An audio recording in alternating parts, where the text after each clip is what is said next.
చాకరీ విముక్తి కోసం ధర నుండి విముక్తి కావాలి. తెలంగాణలో తొలి రైతాంగ సాధనలో తొలి అమరుడు. ఆ అమరుడు ఆయన కుటుంబం కోసం కాదు, ఆ ప్రాంతంలో ఏదైతే శిస్తు వసూలు చేసిరో, భూమికి వసూలు చేసిరో, ఇది మన భూమి మన కథ అని చెప్పి వెట్టి చాకిరి విముక్తి కోసం పోరాటంలో తొలి అమరుడు. ఆ అమరుడు త్యాగంతో ఉద్యమాలు ఉవ్వెక్కున లేచి ఇలా రాణి వెంకట జానకమ్మను తరిమి కొట్టేటట్టు చేశారు. కాబట్టి అలాంటి త్యాగమూర్తుల ఫలితమే ఇవాళ తెలంగాణ వచ్చింది. ఈ తెలంగాణ కోసం ఎంతో మంది అమలు చేసి, ఎంతో మంది త్యాగ ఫలితంతో ఈ తెలంగాణ వచ్చిన తర్వాత ఇలాంటి సామాన్య వాళ్ళు ఎంతో మంది త్యాగం చేసి పోరాటం చేస్తే వచ్చిన తెలంగాణలో ఈ 9.5 సంవత్సరాలు తెలంగాణ కనుమరుగైంది.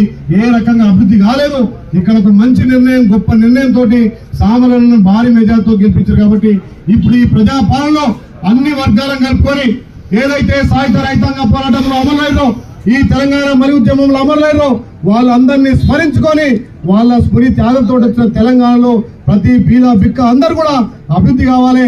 ఆ అభివృద్ధి కోసమే మేము ఖచ్చితంగా బాధ్యత వహించి ఈ ప్రాంత అభివృద్ధిలో కీలకంగా ఉంటామని తెలియజేస్తూ ఆ తొలి అమరుడి విగ్రహాన్ని ఆవిష్కరించడం, అతని చరిత్ర కూడా యువతరానికి రాబోయే తరానికి కూడా తెలియజేసే విధంగా సొంత లాభం కోసం కాదు, ప్రాంత అభివృద్ధి కోసం, వెట్టి చాకిరి విముక్తి కోసం ఏ రకమైతే తొలి అమరుడైందో ఆయన త్యాగమే ఇవాళ తెలంగాణ సిద్ధించడం కూడా చెప్పక తప్పదు. కాబట్టి అలాంటి త్యాగమూర్తుల విగ్రహం ఆవిష్కరించినప్పుడల్లా మన జాతికి ఇక్కడటువంటి ప్రజలకు కూడా ఆయన చేసినటువంటి సేవను కొనియాడుతూ రాబోయే తరాలకు కూడా ఆదర్శంగా ఉంటుంది. కాబట్టి ఈ మన ప్రభుత్వంలో ఖచ్చితంగా ఏదైతే ఇక్కడ గొల్ల కుర్మలు అడిగినటువంటి జాగం గాని, అదేవిధంగా వాళ్ళకి భవనం గాని పెద్దలు సామాన్యంగా కేటాయిస్తారు. ఈ రాష్ట్ర ప్రభుత్వం కూడా అన్ని కులాలకు, అన్ని మతాలకు, అక్కడి వర్గాలకు అభివృద్ధి కోసం పాటుపడుతున్నటువంటి రేవంత్ రెడ్డి గారి నాయకత్వాన వచ్చిన 90 రోజుల్లో ఎంతో మంది ఉద్యమకారులకు, ఎంతో మంది పిల్లలకు 30 లక్షల ఉద్యోగాలు కూడా ఇవ్వడం జరిగింది.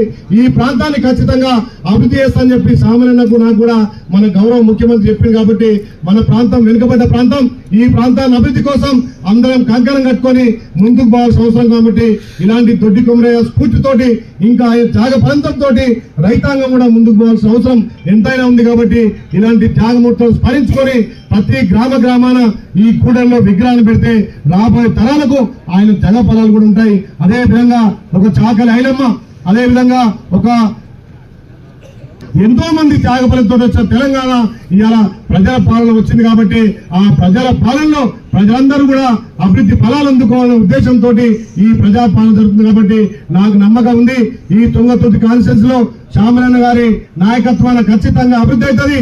గౌరవ రేవంత్ రెడ్డి నాయకత్వంలో ఈ ప్రాంతాన్ని అభివృద్ధి చేసుకుందామని తెలియజేస్తూ ఈ అవకాశం ఇచ్చిన కుల బాంధవులకు, ఇక్కడ వచ్చిన మీడియా మిత్రులకు అందరూ